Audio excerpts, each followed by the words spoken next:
So a lot of people wonder why I'm so dead set against converting older carbureted cars to modern fuel injection.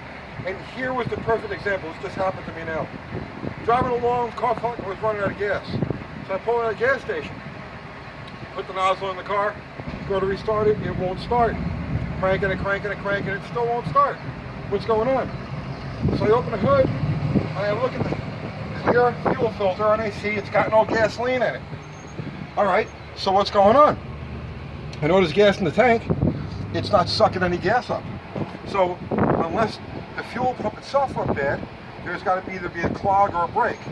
So I look down and I see that the hose that leads into the fuel pump is dripping gas, which means that it's sucking air instead of pulling fuel. What do you do? Okay, well, if this is a fuel injected car, I'd be waiting for the tow truck to come right now and get me.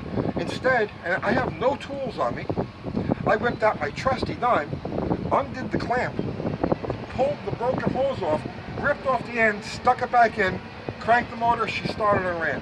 Now I go home. That's why I keep my stuff old school. I can't do that with the modern stuff. That's it. See you tomorrow.